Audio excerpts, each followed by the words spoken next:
नमस्कार दोस्तों, आप लोग कैसे हैं। दोस्तों आज की इस वीडियो में हम बात करने वाले हैं national institute of electronic and information technology के द्वारा एक बेहतरीन पदों के लिए बम्पर वैकेंसी का नोटिफिकेशन दे दिया गया है, जिसके बारे में आज बात करेंगे और आपको सारी इंफॉर्मेशन देने का प्रयास करेंगे। इसमें सबसे पहले समझ लीजिए दोस्तों कि ऑल ओवर इंडिया के कोई भी कैंडिडेट्स हो सभी अप्लाई कर सकते हैं, सभी इसके लिए एलिजिबल होंगे। इसमें जो आपके पद रहने वाले हैं दोस्तों साइंटिफिक असिस्टेंट के लिए। अब आपके मन में आ रहा होगा कि साइंटिफिक असिस्टेंट होता क्या है, जिससे आप दोस्तों वैज्ञानिक सहायक कहते हैं, उसके पदों पे वैकेंसी रहने वाले हैं। अब इसमें वर्क आपका क्या होगा, तो दोस्तों देखिए, कोई भी वैज्ञानिक होते हैं, किसी चीज का खोज करना, किसी चीज को बनाना या फिर उसके सही चीजों का प्रमाण करना, वो वैज्ञानिक का काम होता है। उसके असिस्टेंट जो होते हैं वो इसके पदों पे वैकेंसी आपके लिए रहने वाली है, जिसके बारे में आपको सारी इंफॉर्मेशन देंगे।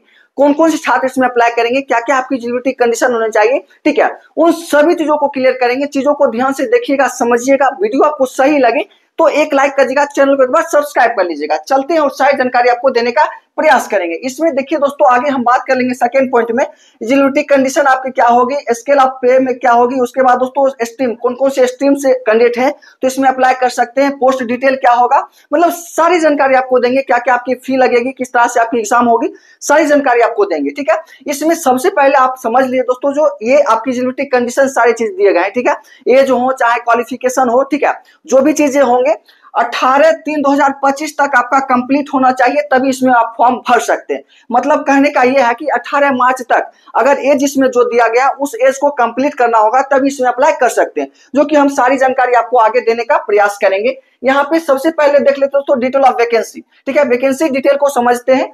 इन चीजों को समझने से पहले नीचे आप समझ लीजिए, इसमें देखिए साइंटिफिक असिस्टेंट के लिए आपकी पद रहेगी, जो कि हम आपको बता चुके हैं। सहायक वैज्ञानिक के पदों पे वैकेंसी रहने वाली है, जो कि दोस्तों नॉन गैजेटेड रहेगी, नॉन मिनिस्ट्रियल पोस्ट ये आपकी रहेगी, ठीक है। साइंटिफिक असिस्टेंट और जो रहेगा टेक्निकल पोस्ट आपकी रहने वाली है, जिसमें आप देखेंगे दोस्तों वैकेंसी डिटेल की कि क्या क्या पोस्ट दिए गए, कितने पदों पे दिए गए हैं, तो थोड़ा ध्यान से देख लीजिए। इसमें टोटल आपको बता चुके कि 78 पोस्ट दिए गए हैं, जिसमें जनरल के लिए आपकी 13 पोस्ट रहेगी, ईडब्ल्यूएस के लिए 20 पोस्ट, एससी के लिए 16 पोस्ट, एसटी के लिए 3 पोस्ट, ओबीसी के लिए 26 पोस्ट रहने वाली है। इस तरह से आपकी वैकेंसी कैटेगरी वाइज दी गई है।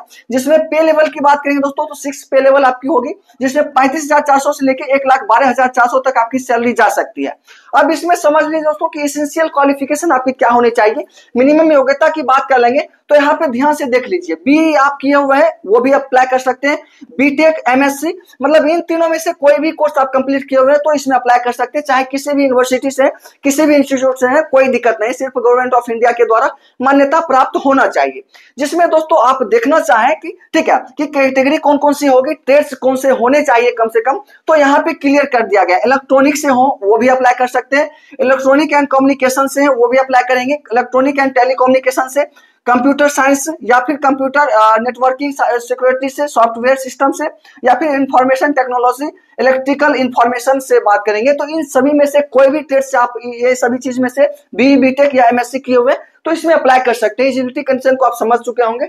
उसके बाद एज लिमिट की बात करेंगे दोस्तों, तो हाईएस्ट आपकी एज 30 वर्ष रखी गई है, ठीक है। मिनिमम कम से कम तो 28 साल होना ही चाहिए और मैक्सिमम आपके 30 वर्ष होने चाहिए। और इसमें जो आपका सिलेक्शन होगा दोस्तों, आपके रिटेन के बेसिस पे आपकी सिलेक्शन होगी। ओनली एक ही रिटेन लिया जाएगा, जो कि ओएमआर बेस्ड आपकी एग्जाम होगी। ये भी आपके लिए समझ गए। अब यहाँ पे समझते हैं, आपको कैटेगरी वाइज समझा दिए हैं। यहाँ पे समझ लीजिए दोस्तों कि 78 पोस्ट जो होंगे, एक तो कंप्यूटर साइंस के लिए पहला होगा, जिसमें 19 पोस्ट दिए गए हैं।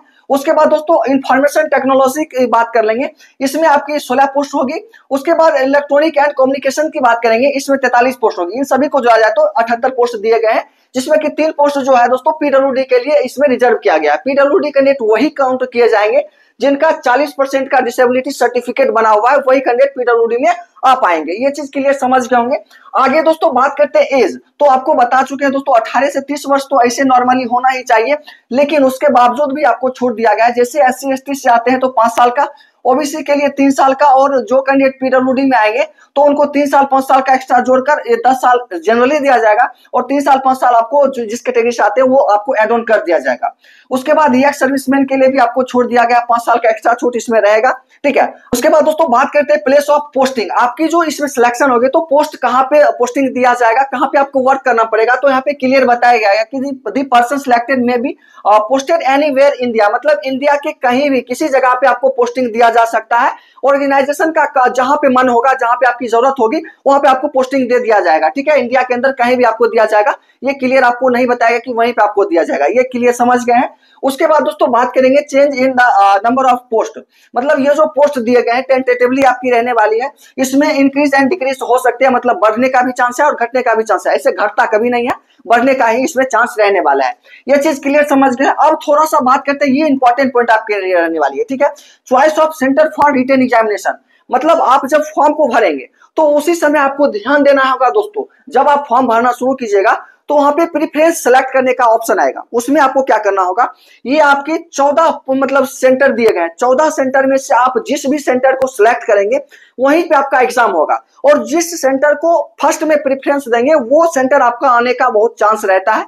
इसलिए इसमें सेंटर लिस्ट की अगर बात कर लेंगे तो यहाँ पे देख लीजिए कौन कौन से सेंटर रहेंगे। इसमें से आप जहां नजदीक पड़ता है आपको जाने में, वही सेंटर को आप ऊपर में रखें सबसे फर्स्ट। ये चीज आप क्लियर समझ गए होंगे। जिसमें आप देखें दोस्तों, अगरतला आपकी रहेगी, बेंगलुरु, कालीकट, चंडीगढ़, चेन्नई, दिल्ली, गुवाहाटी, हैदराबाद, जयपुर, जम्मू, कोलकाता। उसके बाद दोस्तों लखनऊ रहेगा, मुंबई, पटना।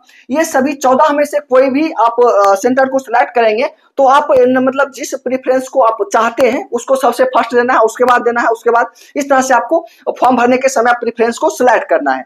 ये चीज क्लियर समझ गए हैं। उसके बाद दोस्तों बात करते हैं scheme of written examination and selection process. इसमें रिटन एग्जाम क्या होगा, सिलेक्शन प्रोसेस थोड़ा सा ध्यान से देख लीजिए, समझ लीजिए। स्कीम ऑफ रिटन एग्जामिनेशन को समझना चाहे तो यहाँ पे देख लीजिए, आपकी ऑब्जेक्टिव टाइप क्वेश्चन होगी जो कि OMR बेस्ड आपकी एग्जाम होगी। ये क्लियर आप समझ गए हैं।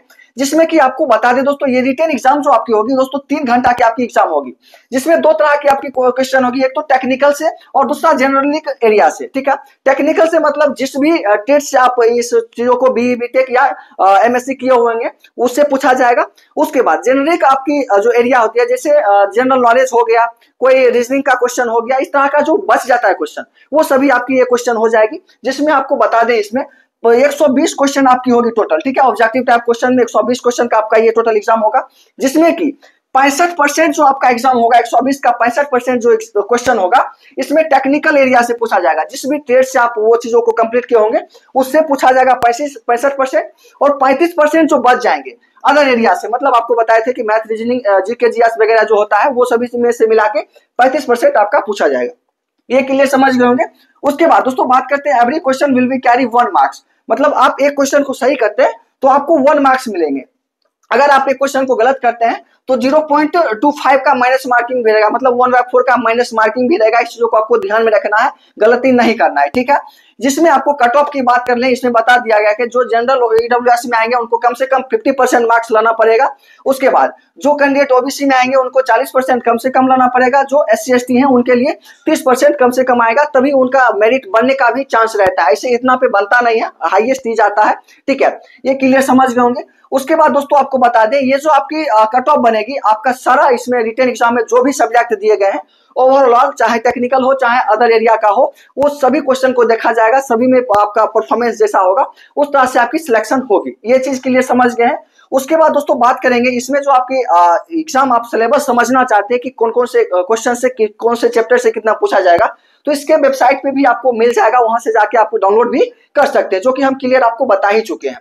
उसके बाद दोस्तों बात करते हैं सिलेक्शन प्रोसेस, आपका किस तरह से सिलेक्शन होगा। तो सिलेक्शन प्रोसेस वही होगा दोस्तों, for the post of scientific assistant selection will be basic on the written test only. मतलब आपकी जो रिटन एग्जाम होगी, रिटन एग्जाम से ही आपकी सिलेक्शन मात्र होने वाली है, उसके अलावा आपको कुछ नहीं पूछा जाएगा। ये क्लियर आप समझ गए। उसके बाद आपका जो मेरिट बनाया जाएगा, किस कैटेगरी से है, किस मतलब स्ट्रीम से आप अप्लाई किए हैं, या आपका पोस्ट की क्या आप सिलेक्ट किए हैं, उन सभी को देखा जाएगा। उसके अनुसार ही आपका मेरिट बनाया जाएगा, सबका अलग अलग मेरिट हो सकता है। ये चीज आपके लिए समझ गए। उसके बाद बात करेंगे दोस्तों, इसमें जो आपकी होगी, जैसे 2 कैंडिडेट ठीक है एक ही मतलब मार्क्स ले आते हैं, तो उनमें सबसे प्रेफरेंस उनको दिया जाएगा जिनका एज ज्यादा होगा, जो कि हर एक वैकेंसी में यही चीज माना जाता है। ठीक है, उसके बाद आपकी लास्ट पॉइंट होगी वेरिफिकेशन, डॉक्यूमेंट वेरिफिकेशन। मतलब सिलेक्शन होने से पहले आपको डॉक्यूमेंट वेरिफिकेशन भी कराना होता है, तो जो कि सब में होता है, इसमें भी होगा वो चीज। उसके बाद दोस्तों बात करते हैं कि हाउ टू अप्लाई, इसमें अप्लाई किस तरह से करेंगे। तो दोस्तों इसके वेबसाइट पे जाके आप चीजों को ध्यान से देख के जो जो चीज को इसमें मांगा जाता है उस चीजों को फुलफिल करेंगे तो इसमें कोई हार्ड रहता नहीं है। आप इसके वेबसाइट पे जाके लिंक को क्लिक करेंगे और उसका हम लिंक वीडियो के डिस्क्रिप्शन में दे देंगे, अपने टेलीग्राम चैनल पे भी डाल देंगे, उस पर जाके आप अप्लाई कर सकते हैं। जिसमें दोस्तों अप्लाई डेट की अगर बात कर लें तो इसमें 17 फरवरी से लेके दोस्तों 18 मार्च तक इस फॉर्म को आप लोग भर सकते हैं। मतलब 17 फरवरी से 18 मार्च के बीच जो भी छात्र अप्लाई करना चाहते हैं ऑल ओवर इंडिया के सभी मेल एलिजिबल कैंडिडेट्स में अप्लाई कर सकते हैं। जिसमें दोस्तों आपको बता दें इसकी वेबसाइट तो recruitment.delhi.nit.gov.in पे जाएंगे तो इसका वेबसाइट खुल जाएगा, आप खुद से भी इसमें जा सकते हैं, ठीक है। लेकिन इसके लिए आपकी फॉर्म फी की बात कर लें दोस्तों तो इसमें देख लीजिए एप्लीकेशन फी जो SC ST PWD और वुमेन कैंडिडेट्स थे इन सभी के लिए नील रखा गया, एक भी पैसा इनको नहीं लगेगा। जो जनरल और अदर में आते हैं उन सभी के लिए आपका 800 रुपया फॉर्म फी रहने वाली है। इस तरह से आपकी पूरी इन्फॉर्मेशन रहेगी, ठीक है। तो दोस्तों मुझे आशा है कि आपके लिए वीडियो हेल्पफुल रही होगी। अगर आपके लिए वीडियो हेल्पफुल रहा हो तो इस वीडियो को एक लाइक कर दीजिएगा, चैनल को एक बार सब्सक्राइब कर लीजिएगा, ठीक है। फिर मिलते हैं अगले वीडियो में ऐसे ही इंटरेस्टिंग वीडियो के साथ, तब तक के लिए जय हिंद, बाय।